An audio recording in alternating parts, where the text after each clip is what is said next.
Hello, everybody. We're so happy you're here. Thanks for being here. As you're settling down, we were going to invite you to review some of the strength-based traits that we have listed here, and you could share them in the Q&A box. I think we have a Q&A box, not a chat box. Yeah.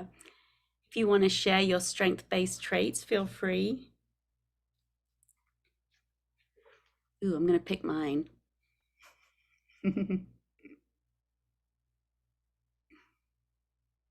And we want to give a shout out and thank you to the Arizona Adverse Childhood Experiences Consortium, who have trained Madison and myself to give this presentation today. And they do incredible work in the state of Arizona, helping to stop the cycle of trauma and create trauma-informed structures.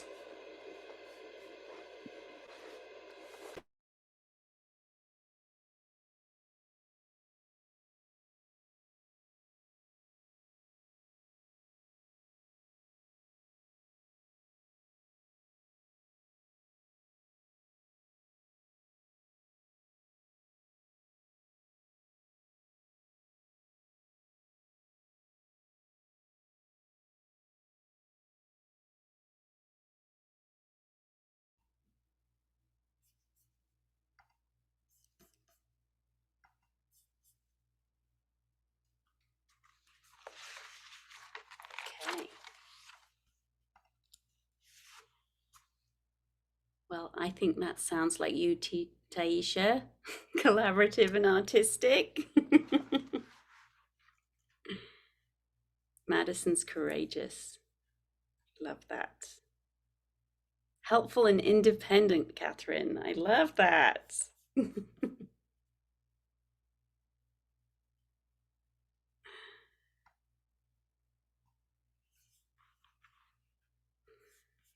Lovely. Well, it's 5:03. Oh, hardworking and passionate. That's beautiful. Thank you, Michael.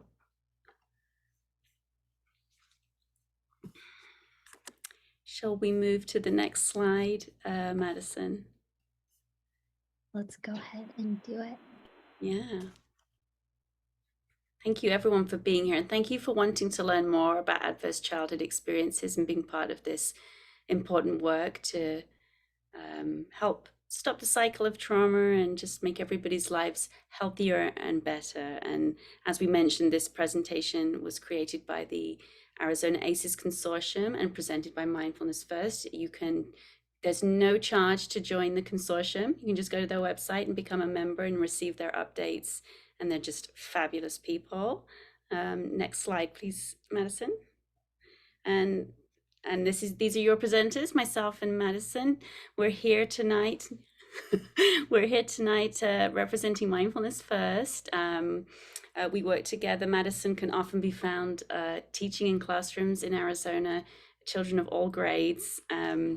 And I am the co-founder and executive director, and we are just so happy to be here. And we're going to start off with a mindful moment because y'all have probably had a busy day and we probably should reset our nervous systems, which is what today is all about anyway. So I'm going to invite you to just take a comfortable seat, please. And if you would put your feet symmetrically, if you're on a chair, put your feet symmetrically on the ground, and perhaps your hands will rest on your lap or on the table. And I'm going to ring the bell so that you can mindfully listen to the sound and just listen till you can't hear it anymore. And then I will give you further directions. And if you feel comfortable, you may close your eyes. But if you don't want to do that, just soften your gaze. I'm ringing the bell now.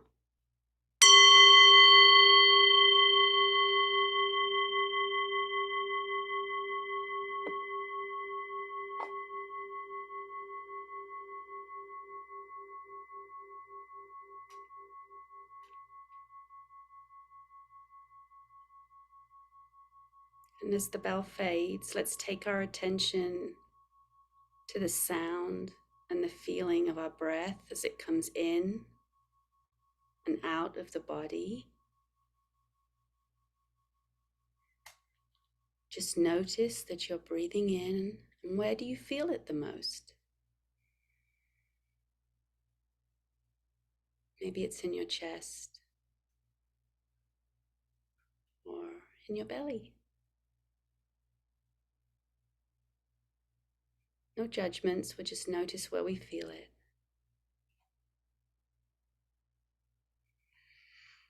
And take some deep,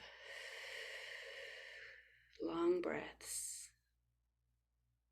softening your shoulders, softening your face, breathing in and out.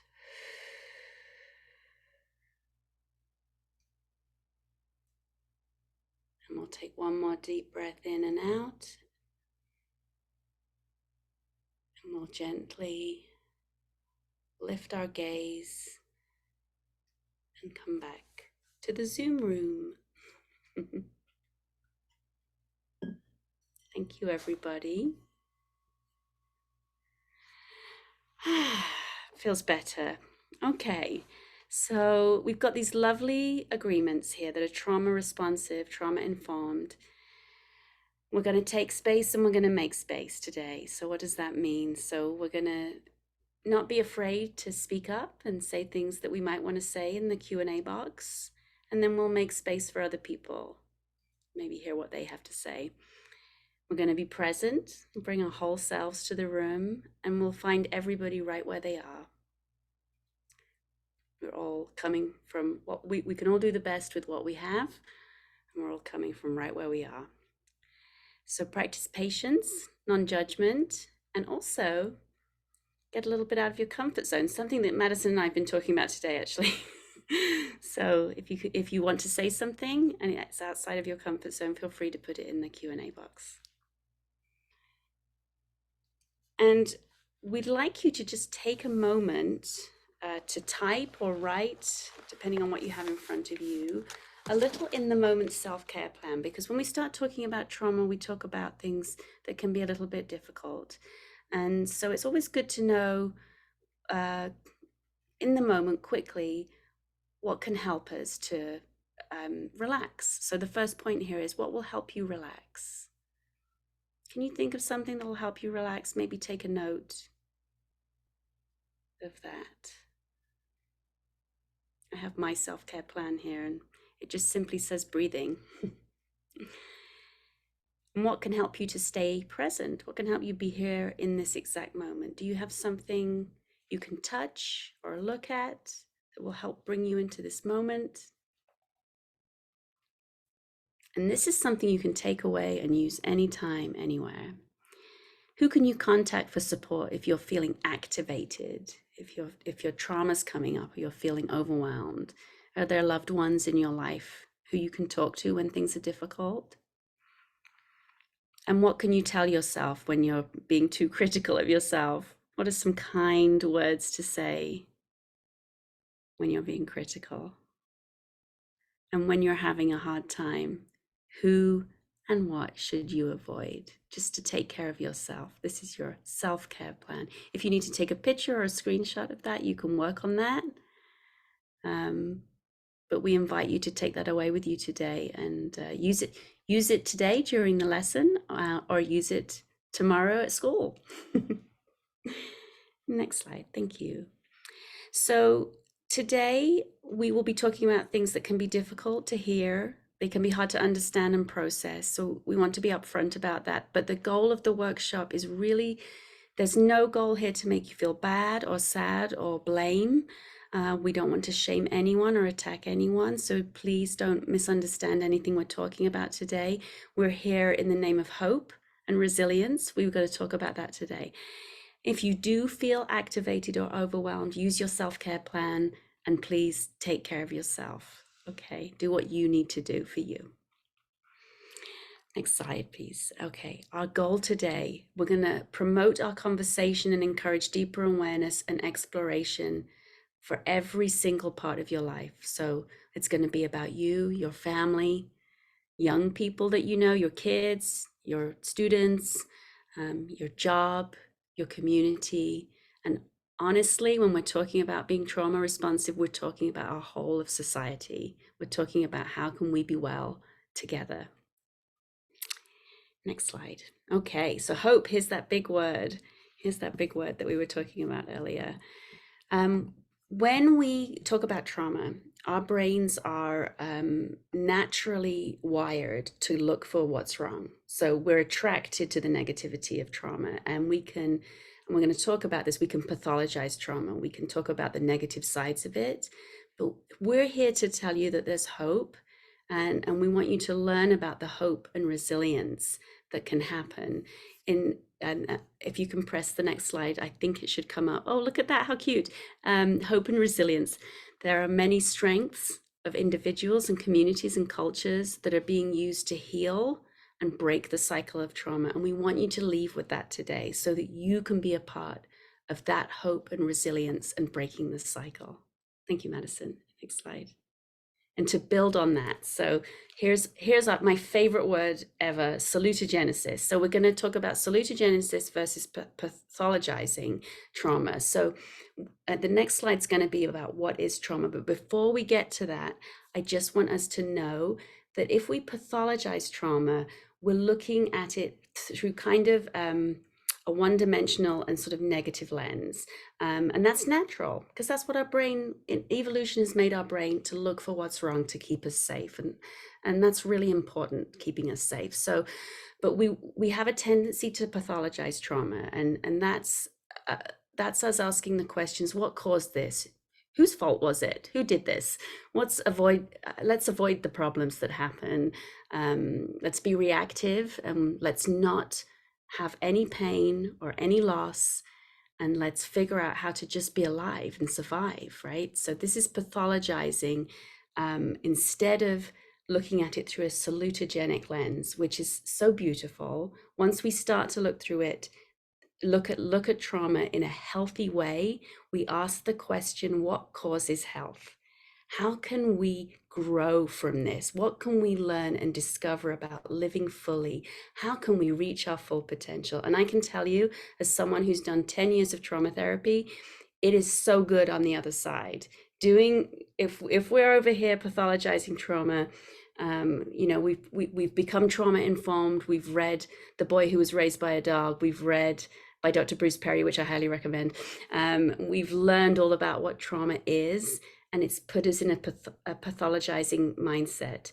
But then when we do the work, it's hard. We start to process that trauma. We start to move through the difficulty of that trauma. We start to grow, and it's a beautiful, beautiful thing. And life becomes so much richer on the other side, and we live so much more fully. So let's get to the root of this. Let's talk about what is trauma. Okay, so trauma is an experience so powerful that it overwhelms an individual's capacity to cope. So it can be a really big, overwhelming feeling that doesn't get processed. It just stays there, right? And it's not just an event from the past, it is also the imprint left by that experience on the mind, brain, and body. And I want to give you a very tangible example that we're all aware of right now. We're coming out of a global pandemic. So many tiny minds were growing during that global pandemic. So children's brains don't stop growing till they're 25 to even 30, right? And so all of these little minds were growing in fear, isolation, housing insecurity, food insecurity, loss, grief, all of these big, big feelings. And what happens is when your mind grows during those feelings, the architecture of the brain changes. And so we become programmed to be in fear, right? And to give you an even more tangible example, this is the one I often like to give. Let's imagine you're a small child, you go to the park and you're bitten by a dog. If you come from a family that has lots of dogs, that breeds dogs, that knows dogs, you might not have a big reaction to this because you might know dogs really well. But if you don't, you might be very frightened of dogs from that moment onwards, because your brain is developing and you're a small child. Your brain will become wired and remember that you don't like dogs and you don't like the park. And that's going to be something, unless you process it and you get healing around it, it's going to change your mind forever. So it's going to change your perceptions. It's an experience that results in a fundamental reorganization of the way the mind and brain manage perceptions. Essentially, it's just how we get programmed when we're kids. What happens to us? changes us. And it's as simple as that. And everybody reacts in a different way. Like in that example I just gave you, everybody's responses are different. And we have to be very compassionate to that. We don't know who's going to react in a particular way. So trauma is an overwhelming demand placed on the human physiological system. Next slide, please. So how do we know about trauma? So almost 30 years ago, there was a great big study that was performed by Kaiser Permanente, and it was called the Adverse Childhood Experiences Study, the ACEs study. This is the original study. It's over 17,000 participants. It was not very diverse, but that's okay. We've done some phenomenal studies since then, like the Philadelphia ACEs project, I think it's called. For just one example, there's tons of diverse studies which have many more questions. But the original ACEs study had 10 questions. You can see them all here summarized. These questions asked 17,000 participants, did you grow up with these kinds of abuses or household challenges in your home as a child? Because we know that if you did, they probably changed the way you grew up. And so there was it was about 75% college degrees and higher, and average age was about 57. So as I said, it wasn't super diverse, but we did get some brilliant results that showed us what trauma is. And before we talk about those results, can I have the next slide, please, Madison? Thank you. Let's just note that the principal investigators never intended the ACEs questionnaire to become a diagnostic tool. It's important to know that. The ACEs questionnaire can provide us information, but it does require further investigation and exploration. And the principal investigators do recognize the limits of the original ACEs questionnaire. And now there are ACEs questionnaires that are much bigger and much more exploratory. So next slide, please. Let's look at the results. Let's see what happens. So what we do know about ACEs, they're so common. 2/3 of adults have at least one. ACEs occur in clusters. If any ACE is present, there's an 87% chance at least one other ACE is present. And ACEs scores of 6 or more may result in a 20-year decrease in life expectancy. And this is where it gets really serious, right? So when we're experiencing excessive stress, our immune system is suppressed, and what happens is that makes us vulnerable to diseases. And so we know that ACEs are linked to the most fatal diseases that we have in the United States. That's why this is so critical that we stop the cycle of trauma. ACEs are not experienced equally among different races and ethnicities. And so to talk about that a little further, deepening your understanding of ACEs, this is incredibly sad to report that children who are African American and Latinx are disproportionately overrepresented in the category of 6+ ACEs. Children who are Indigenous have ACEs at a considerably higher rate, with greater complexity compared with non-Hispanic white children. And children with intellectual and developmental disabilities are more likely to experience ACEs and trauma than their typically developing peers. And this is why you will find mindfulness first, largely in Title I schools, because we know that poverty puts you at a higher risk for ACEs. And you will also find us in schools like the Arizona State School for the Deaf and the Blind and Breakthrough Academy. Here in Arizona, 43% of kids have at least one ACE, and we are highest in the nation with 22% of kids having 2 or more ACEs, which is not good. But what we do know is the Child Health Data Organization has surveyed people, and 84% of our families demonstrate resilience. That means that when we ask them, what do you do when something bad happens? They talk about it. They have relationships, because we know relationships heal trauma. So that's a good thing. We know people are doing good things. Next slide, please. Okay, really quick brain lesson. So let's talk about the window of tolerance right here in the middle. This is where you want to be. Rest and digest, social engagement. This is your happy place. This is where you feel good. I'm going to give you a quick brain explanation. Let's imagine my fists are your brain, and actually this is probably the size of my brain. This is how it works. And let's just cut that in half. Here in the middle of the brain is something called the amygdala. And when you perceive something on the outside of your body that your brain thinks is negative, and right now it could be anything, it could be traffic, it could be an email, it could be anything, but it could be something serious too, right? It doesn't matter. There's an autopilot reaction that happens to set your body off into safety. Your amygdala is your guard dog, and it tells the rest of your brain, uh-oh, something's wrong. We need to be safe. How do we do that? Well, we fight, we run, or we hide. And the window of tolerance is in the middle of all this. So we want to stay right there in the middle and stop ourselves from overflowing into fight, flight, freeze, or shut down, which are all evolutionary actions that our body automatically takes. Next slide, please. And so what happens is when we excessively experience being outside of the window of tolerance, we have something called toxic stress, and this is where trauma is created. So when we have prolonged exposure to difficulties, to adversities, it could be absolutely anything. It could be something from the list of ACEs. It could be, but it could be anything depending on the person that changes the way that they perceive things. Toxic stress changes the architecture of the brain and causes trauma. And this is where mindfulness steps in. It's so important for us to have the tools to recognize big feelings when they happen, be able to manage them, process them, talk about them. And that's why it's so important for us to learn mindfulness and social emotional skills. There are other stresses that, like positive stress when we're kids. We sometimes call it eustress, that can help us learn and grow as well. But for today, we're talking about toxic stress and learning to manage that as soon as we can, as early as we can. Thank you, Madison. And this is good. I like this metaphor. So let's forget the glass half full metaphor that we usually use. This is about imagining water as your allostatic load. So how much can you cope with? How much stress can you take in a day, right? We don't want your water overflowing in your cup. So we want to keep you in your window of tolerance, right there, sort of as low as we can with the water. And here's the problem. For people who live in poverty, who are experiencing poverty, who are experiencing historical trauma, they wake up in the morning and there is already an allostatic load in there. Their glass already has stuff in it. And so this is why it's important for us to learn about trauma as soon as we can, so we can mitigate it and reduce that and learn how to not let our glass overflow.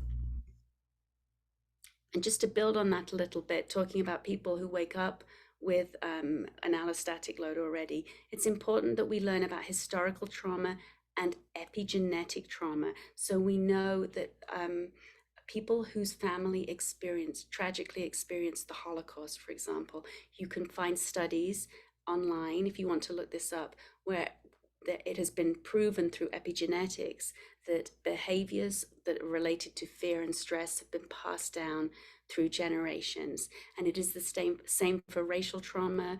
And there are many studies about that too, and racial weathering. And so it's really important for us to differentiate between adverse childhood experiences alone and then actual historical trauma and the epigenetic trauma as well. Those are really important.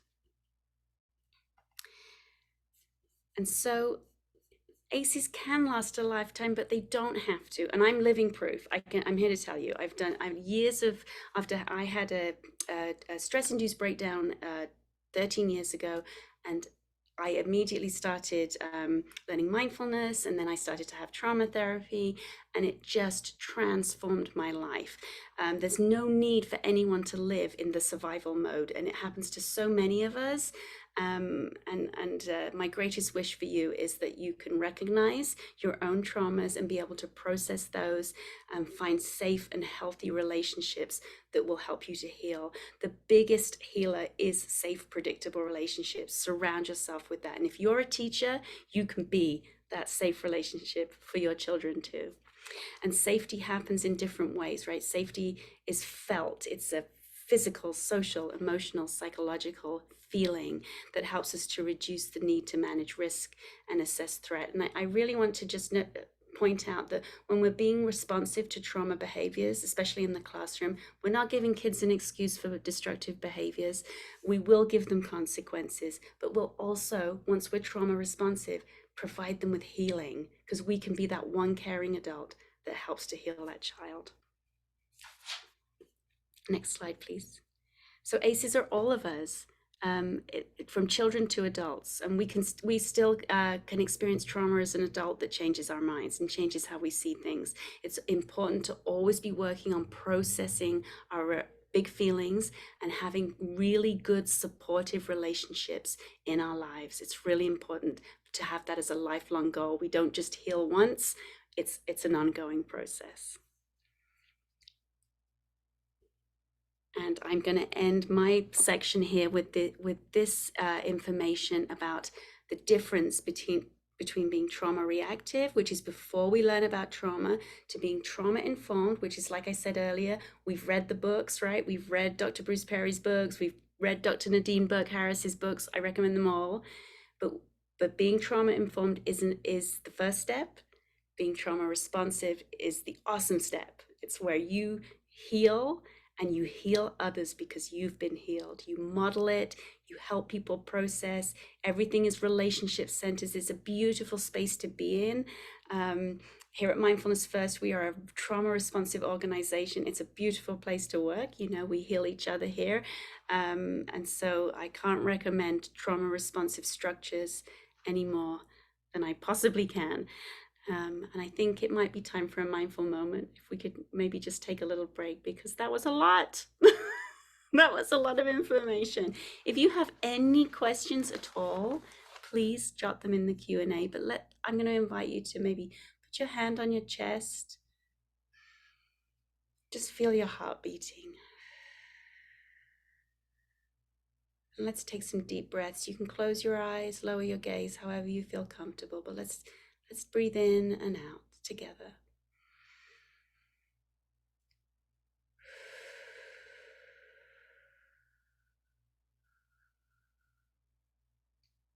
Breathing in, knowing we're safe here together, and out.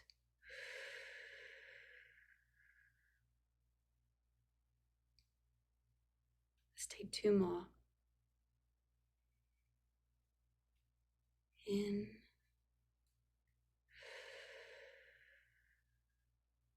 One more.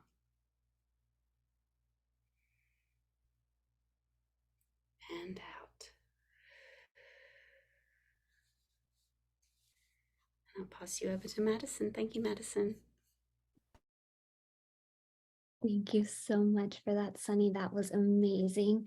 I am so happy to be presenting these next couple of slides for us. We are going to be shifting gears to talking about promoting resilience through a healing-centered approach. And as I'm talking today, a lot of my examples and shares will be geared towards the classroom or the education setting, but really creating a healing-centered approach in whatever personal or professional way that means for you, if you're in a clinical setting or if you're a first responder, or just using this knowledge in your own family. I hope that you can find something helpful for you. We always, anytime we talk about trauma, want to talk about resiliency and healing. And so I'm going to present a couple of different frameworks for us to be able to start looking at trauma through that healing lens, through a strengths-based approach. And the first way we can do that is through really creating empathetic listening and helping the person feel seen, feel heard, feel loved. And so I have a little video to share as an example of what this might look like. And if you can give me a thumbs up if you hear the audio when I play it, that would be so great. No! No, you can't take my rocket to the top! Riley and I go to the moon!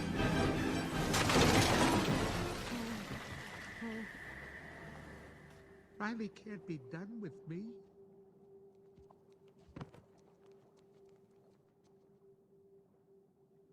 Hey, it's gonna be okay. We can fix this. We just need to get back to headquarters. Which way to the train station? I had a whole trip planned for us. Hey, who's ticklish, huh? Here comes the tickle monster! Hey, Bing Bong, look at this.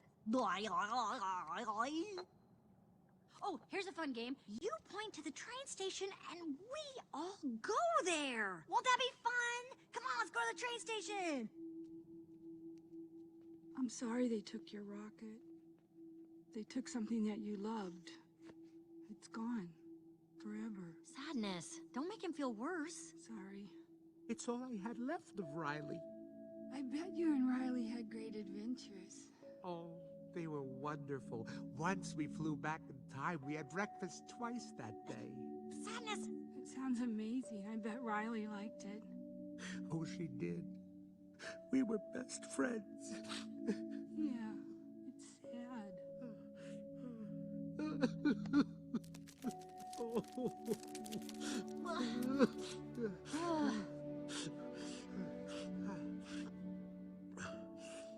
I'm okay now.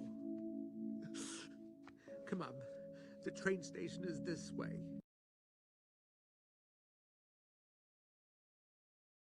That kind of demonstrates the power of empathetic listening. And I think as we were watching that, we might all be able to empathize with the first character when we're encountering somebody experiencing a hard time or being dysregulated, being in a state of distress where we just want them to feel okay. We might distract them. We might say it's okay, or we might, give them all of the solutions that we have. But what they need at the center is to feel loved, to feel seen, to feel heard, and then to be able to process those feelings in a safe relationship. And so as we're talking about these resiliency building factors and strategies, just keep that in mind that as an adult who has interactions with kids, it doesn't have to be your own kid. It doesn't have to be a kid in your classroom. It could be kids that you see throughout the day. If you are in a support position, or even if you're at the grocery store and you come across a kid and you give them a smile and you acknowledge them, it helps build that nest for them of resilience. So we are going forward. There we go. Okay. So as Sunny kind of ended with the last few slides, we are working to shift our lens and our view.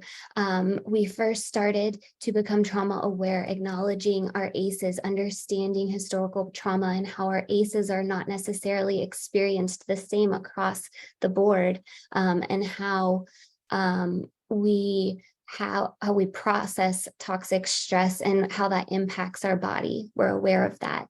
Then we move to being trauma sensitive. We ask what happened to you. We acknowledge that there's a need for change. We build those safe spaces to be able to start processing our individual experiences and traumas. And then we move to trauma responsive, where we're able to really put those strategies into practice. And when we're able to look at not only our own healing, but also systems in place that are preventing others from being able to heal. So when we move from the pathologizing lens to a more salutogenic lens, or a more healing-centered approach, more trauma-informed care, there's 3 aspects that kind of limit trauma-informed care. First is reducing the experience of an individual, or assuming that you understand the experience that an individual has gone through, because we can't understand unless we have their story. You might have an individual's ACEs score, but that's not anything about that person without the story behind it, without the context. And so when we have those conversations, we're able to understand that person's experience. We're also able to take a step back and realize that it's not just one person experiencing a trauma. It also is a group of people maybe experiencing a similar trauma, and how that may impact over time in our genetics, as Sunny was sharing before. We understand now through neuroscience, epigenetics, ACEs, and resiliency, that when we have those stress responses, those fear and stress-driven behaviors that cause us to go into hypo or hypervigilance stages, it changes our epigenetics, it changes that switch. And so we navigate the world in a fear-based way.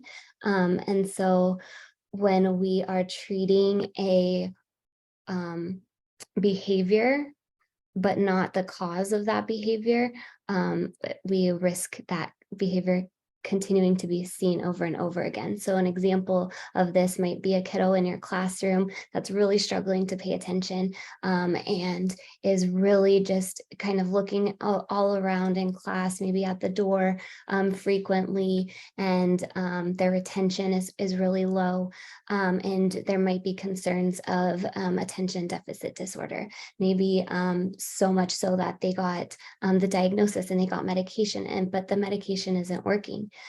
But under further examination, we start to see that that kiddo several generations ago has family members that had those fear-based responses, causing them to develop hypo or hyperactive responses to survive. Their fear-based response was switched on in their epigenetics. And so as they continue to navigate the world, they're navigating it through that lens. And in order for them to be able to turn that switch off and navigate the world in their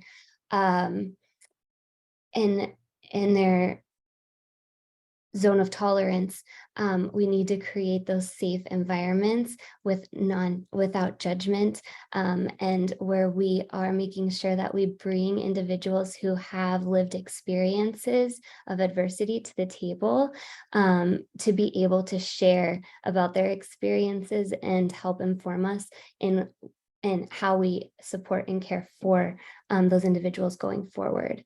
And so in addition to that, when we're helping and supporting all of our individuals, understanding that when we're giving individuals these tools, but putting them back into dysregulated environments, it's not going to be successful. So it's important that we're looking at and supporting the people that support the kiddos, giving resources and tools to be able to continue building resiliency.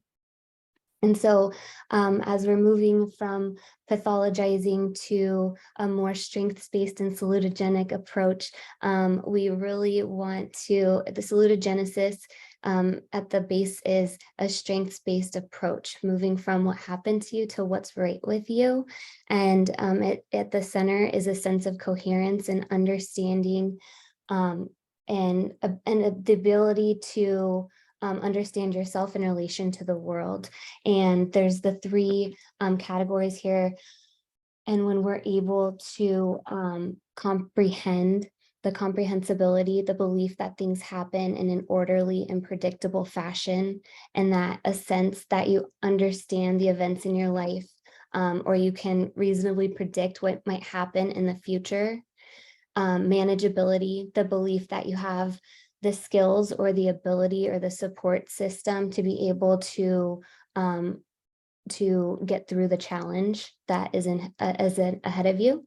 And then meaningfulness is your purpose, the belief that the things in life are interesting, that it's worthwhile, or you have a good reason to engage in purposeful or meaningful work. And so when we are looking at a salutogenic approach, we can think of it as healing-centered engagement. And so healing-centered engagement is really at the middle of all of the things that we were talking about, acknowledging and becoming aware of how trauma impacts us, really taking a look at our own, the way that it's impacted us personally, and then the way that historical trauma and systemic trauma has impacted us as a whole, and then working together to create trauma responsive environments where we can heal and bounce forward. And so one of those ways is through Dr. Bob Doplett's resilient growth model. And so the bottom three leaves right here, grounding, remember, and observe, are really skills to calm your body and mind in the face of adversity. And then the top 3 right here are skills for finding meaning, direction, and hope in adversity. And it's really based in presencing and purposing. So presencing is the first 3 and purposing is the top 3. So grounding, it's centering and calming our nervous system. And at Mindfulness First, this is what we're passionate about teaching about. So becoming aware of when we are dysregulated in the first place, when we need to self-regulate or when we need to co-regulate, and then having the tools available in our toolkit to use, whether that is mindful breathing, whether it's mindful movement, whether it's calling a friend and co-regulating, because even as adults, we need to be able to have somebody to co-regulate with. We all have nervous systems, we all have brains, we all get dysregulated.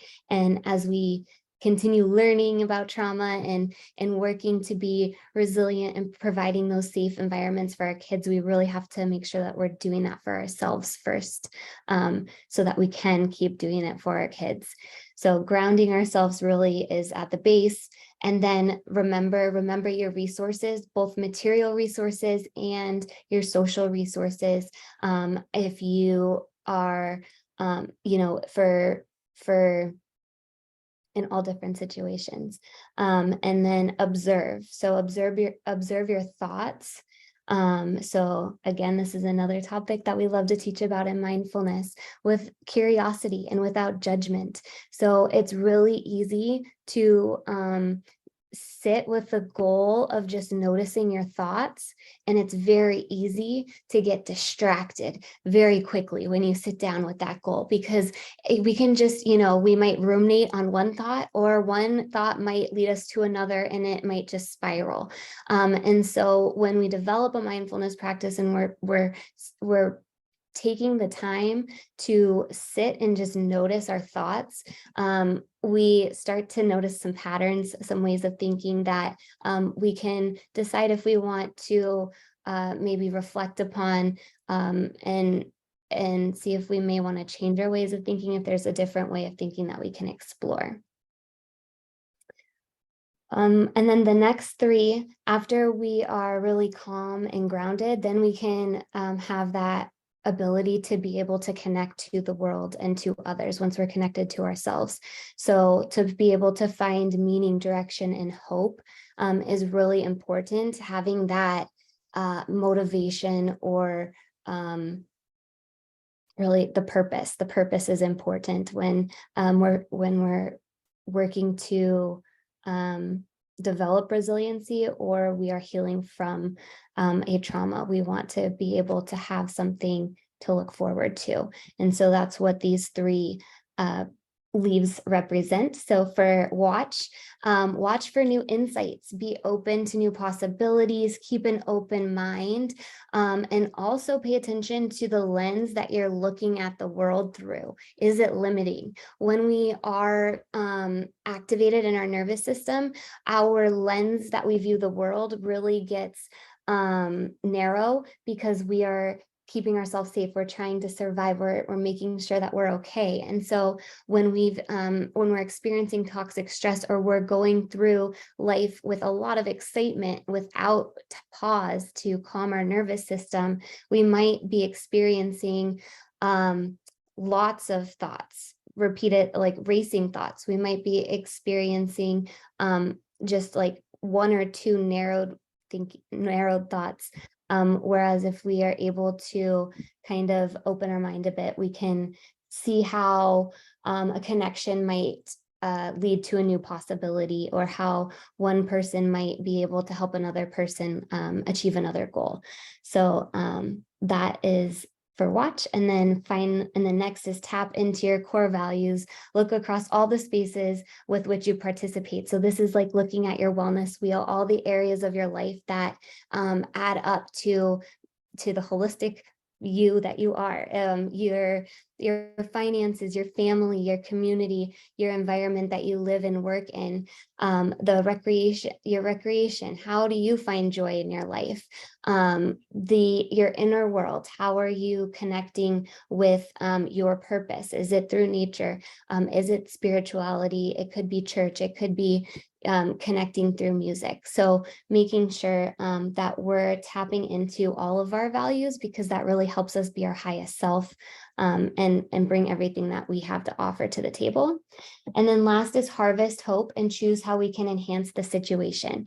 So I heard this advice once that we don't need to solve all of the problems. We just need to show up to the table with what we can offer and offer it. And so that's really the framework or purpose of harvest, is show up with what you have to offer it, and see how that can harvest in every situation. Be courageous to share your thoughts and your ideas. Find the crowds where you feel comfortable to do that. So when you're observing down at the bottom here, notice your energy when you're around people, or when you leave interactions with people, or if you feel comfortable being able to express ideas. Notice that, so that when you go to harvest, you know who to share those harvestings with. So another amazing framework to look at a strengths-based lens and a strength-based approach is through Dr. Tara Yoso's community cultural wealth. And so this is, first of all, a framework that really elevates and highlights the value of lived experience, and how we can really start from a place of you are already whole, and let's build from that. It shows how these cultural factors are kind of like currency, like money that you might deposit into the bank, and the bank is our knowledge. And so each time that each experience that you have in each of these different categories, that's going to add to your bank of knowledge. And so aspirations, that's your ability to maintain hope and dreams, even in the face of real or perceived barriers. And there's a lot of, a lot of strategies that we can put in place to have aspirations, because just to even wake up and have the motivation to continue on when you have barriers in front of you that feel too hard or feel like impossible to go over. If you are in an environment where you have that support system, where you have connection, it's easier to have that motivation to continue going forward. And then next is navigation, your ability to navigate social institutions and also educational spaces. How is the educational space set up to allow for peer engagement? How does it allow for access to accessible resources? What is the culture like when we ask questions that are difficult? And how do we do that? What is the process? So making sure that it's easy to navigate, or the skills that we develop as we're navigating a system that's not set up in a way that for us to easily access, but we develop the skills to access it ourselves. And then linguistic, the ability for people to develop communication skills through various experiences, whether it's a person who is using a second language, or it's a person like my son who has speech delays, and he is super receptive to anything that you say to him, and he struggles with being able to express his thoughts. But if he sees that you're having trouble understanding, he'll pause and he'll try and say it in a different way.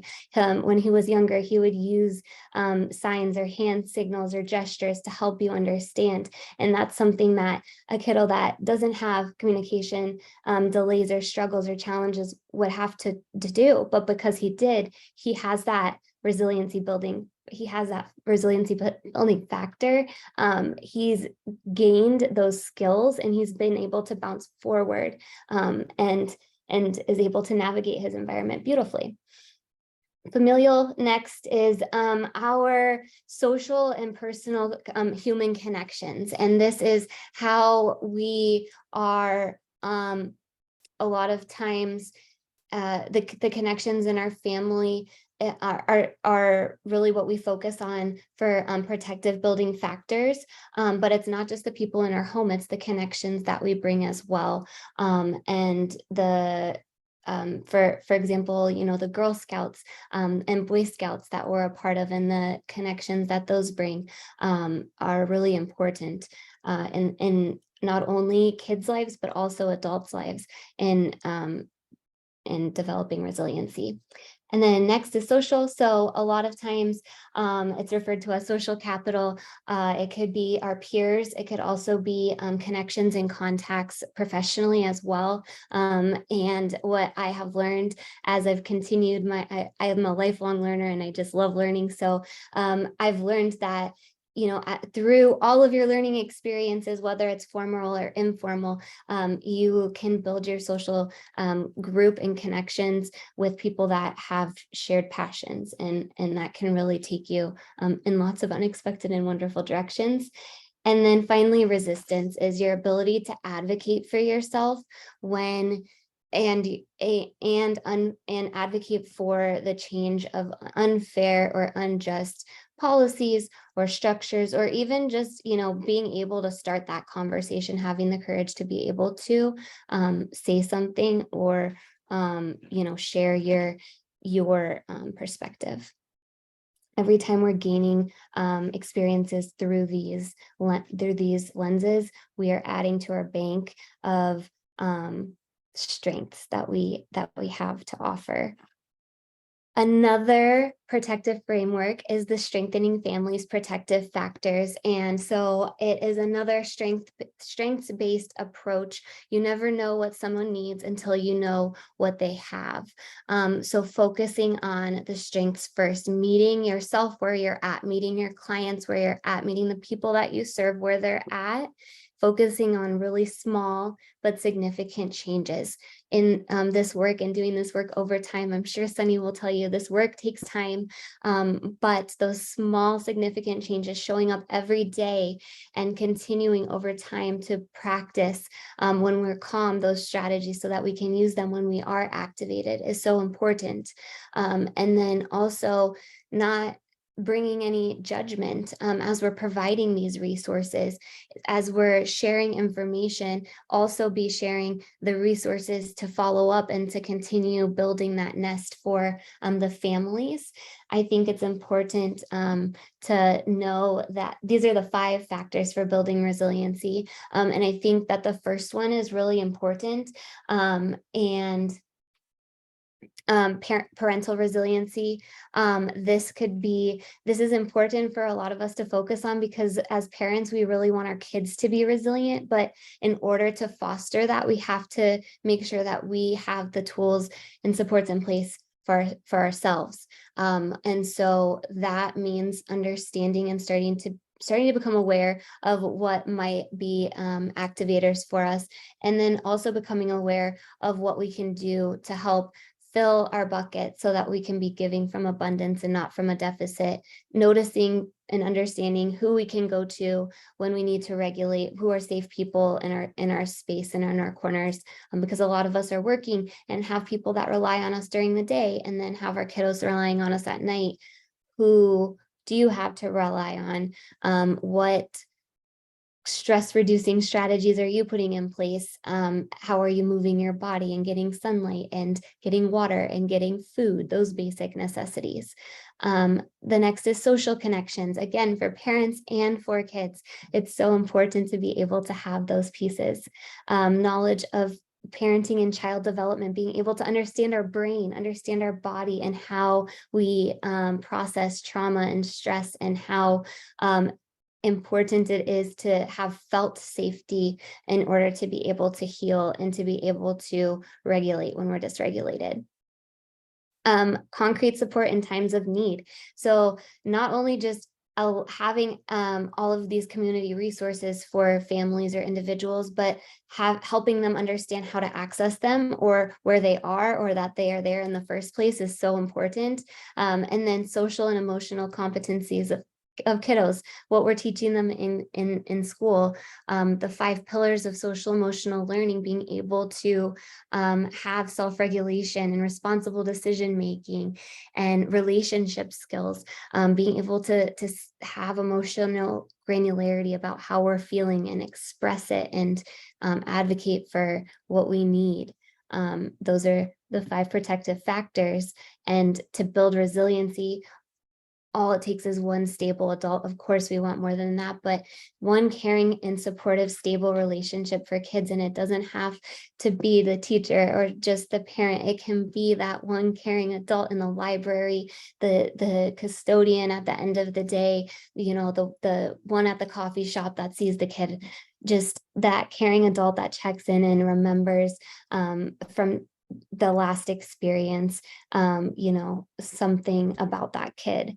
Building a sense of mastery over their life circumstances, teaching them that mistakes are opportunities to learn, that developing adaptive and self-regulatory skills, that comes through modeling it as adults. It always starts with us as adults being able to model those self-regulation skills. And then having cultural traditions or faith-based traditions, being able to have something that you look forward to that helps to ground you and in an identity or a culture. And then safety and security, not just being told you are safe, you have a roof over your head, you have food on your plate, that felt safety, that you're seen, that you're that I am with you on this journey, and I feel how you are feeling, and I am with you as you're processing it and working through it. And so finally, this last slide says resilience is also seen as resistance. So we are more than our trauma or the worst thing that has happened to us. And on the other side of that, we find our assets and we find the treasures that we can offer to the world. And so when we shift our lens to a person-centered thinking, it means that we're not just giving people a seat at the table, but we're also asking them what should be served. We're asking them how we should move forward, and that is so important. So I really appreciate everybody being on this call and taking the time to learn about ACEs, but also resiliency and how we can all be coming together as a community to build a nest, not only for our kids, but for each other, so that we can all heal. So as we kind of close today, we have a couple of more slides of upcoming opportunities and a close in beauty that is just my favorite. So if you'd like to learn more, please join our movement. We have our co-branding here. We are Mindfulness First. And our lovely training here is by Arizona Adverse Childhood Experiences, the Arizona ACEs Consortium. So there's our information. I'll leave this up for just a second. If you want to scan the QR codes, you can join us on social. Our Mindfulness First one will take you to our contact us page on our website, and then the ACEs Consortium will connect you to our social channels.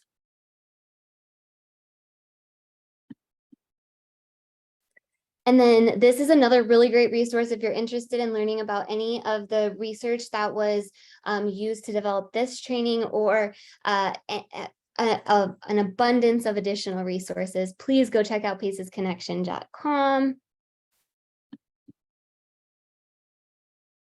And then we are going to end in a close in beauty. It is 6 o'clock, so if you do need to hop off, please feel free to do so. I will go ahead and play this for the recording if anybody does want to watch it. And then we are free to stay on for a couple of minutes if anybody does have any questions after. This, at Mindfulness First, we really believe that there is so much to learn from kids. And so this TED Talk we felt was the best way to end our presentation. Can you hear the audio okay?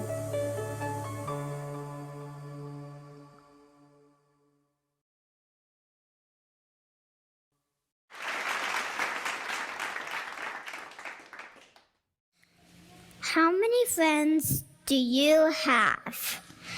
Do you have 1 or 10? Did you ever think that some people don't have any friends? Well, some people in the world don't have friends. You might think, it doesn't matter. Some have them and some do not. But it does matter. A study done at the University of Cambridge showed that friends help you survive and live longer. Wouldn't it be awesome to live up to 100 years old? This is my friend Sophia.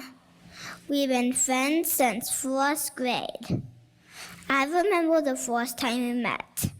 My good friend Ashley just moved away from our school.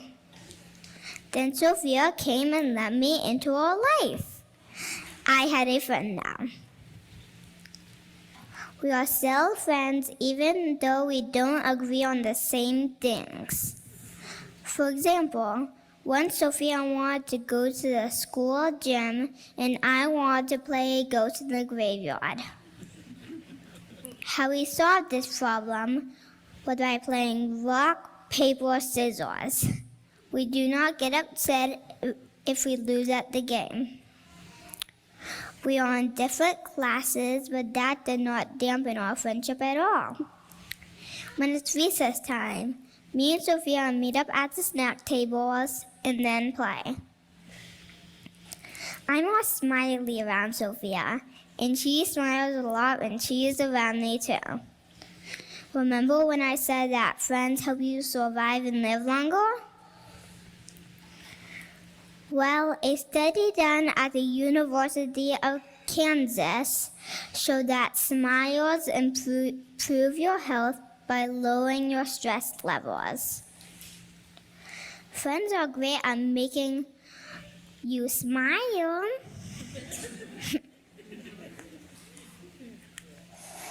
Two friends I think you all know is Woody and Buzz from the movie Toy Story.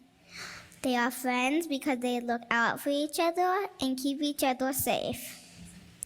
Even though they are not friends from the start, they helped each other get back to Andy's home. This is what a friend does. They help each other in many ways. Some people get too shy to even make friends. That reminds me. What would you do if you see someone all alone at the playground? Here are some things you can do. First, talk to them. Get to know their feelings. For example, say, "Hi, would you like me to sit by you?" Second, listen to their words. Listening is important because it helps you understand how the person is feeling. Third, show them that you care. Actions mostly show the person that you want them to feel happy. Say, "Would you like me to play with you?" And if they say yes, play with them. This should make you feel good. Friends have a strong way of making us feel happy. They help us make better choices and push stress away. When you make a friend, you get this little feeling like they will be your friend forever. Friends are great at being kind and being there for you. When I'm around my friends, I feel safe, good, and cared about. As Winnie the Pooh once said, a friend is one of the nicest things you can ever have, one of the best things you can ever be. So go out there, make some friends. I promise you'll feel good in your mind and in your heart.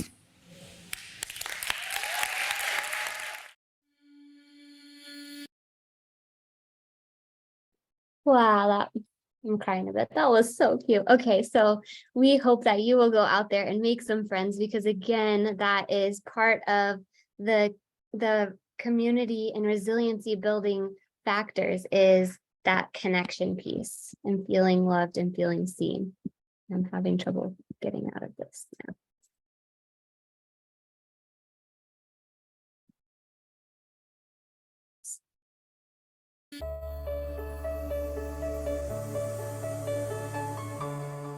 Here we go. All right, and we just have a couple more slides for you, and we're all done for the evening. So this is a QR code for our toolbox of freebies. So if you would like, you're welcome to scan with your QR code. And this has a mindfulness for burnouts practice along with some other resources for free.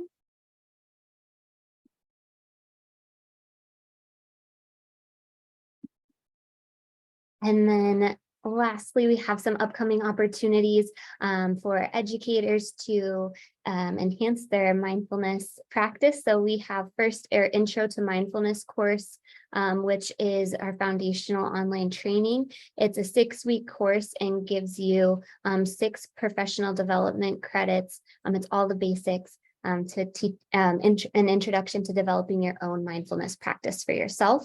Then we also have Teaching Mindfulness When, again, for educators to develop a mindfulness practice for themselves, but then also giving them access to our differentiated K-12 curriculum, as well as access to resources like worksheets and activity pages and resources like videos and book recommendations as well. And teachers earn 10 professional development credits for taking this Teaching for Mindfulness 1 training.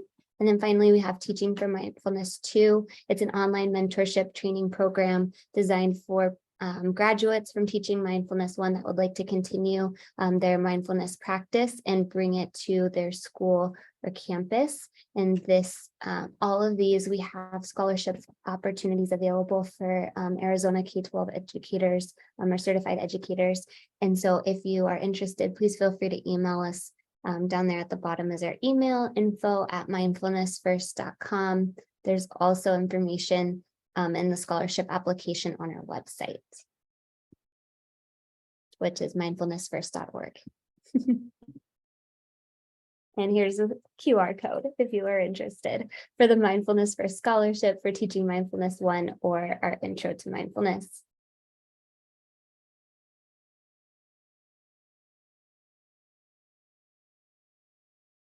Amazing. And that is all that I have for you today. Thank you so much from all of us here at Mindfulness First for joining us for this training. We really hope that you'll join our community, connect with us on our social channels, reach out to us if there's any way that we can support you, whether it's your personal practice or with the community that you serve. We really appreciate you. And if you have any questions, please feel free to put them in the chat.